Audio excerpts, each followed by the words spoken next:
नमस्कार जय जगन्नाथ। तो बापा आज कही मते जह्नी रे किछि नुआ आइटम करने तो मु भाविली लंच रे जह्नी आलू पोस्त बनैबी बोली। देखो बापा बिल को जाए जल्दी जल्दी चारोटी जह्नी आमर नहीं आसी घर को। तो चलतु एबे बनैबा स्टार्ट करवा।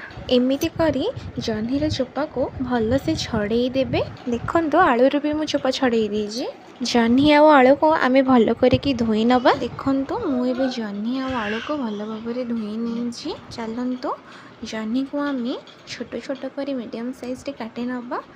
आलू को भी से भली काटे नवा। कड़ाई रे मु किसी तेल नहीं से जह्नी की पकईकी भल भाव में घाटे दौची कारण जह्नी लगभग बोली। तो आम किसी समय कि जह्नी की एबे छाड़ीदे कारण एथु बहुत पानी बाहर। जह्नी आमर एबे भाजी हो सारे। आलू को भी आम भल भाव में भाजी नवा। बतुरे रखि चारु मगज पोस्त काजू को आम बाटिदबा। तापर कड़ाई किसी मु तेल जीरा पियाज गोटा मसला नहीं भल से भाजी सारे। पियाज नाली हो गले ता देहरे बाटी रखि चारु मगज पोस्त काजूर पेस्ट को देदेवे। ताकू भल से घांटे कारण कड़ाई रे लगी जाए जल्दी।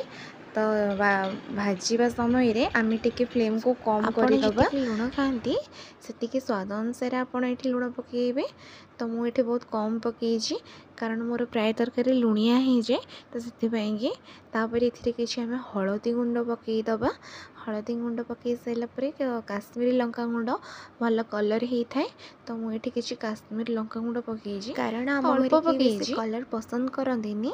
तो से तापर आम पकई हलदी गुंड लंका गुंड और लुण को भल से घाटी नवा जमती से सबुतक मिसीज भल से। आम भाजी रखि जह्नी आलू को से पकईदबा आपको आम भल से कषि नवा कहीं ए चारु मगज पोस्त और काजूर पेस्टर कंचा बास्ना हो न थाए।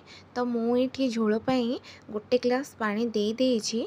को आम भल से गोलैदबा पर यह घोड़े दे इंडक्शन फ्लेम को टिके कम करदबा। देखंतु आमर प्रस्तुत हो गला जह्नी आलू पोस्त। किए खाई मो वीडियो रे कमेंट करंतु, लाइक करंतु, मो चैनल को सब्सक्राइब करंतु। राधे राधे।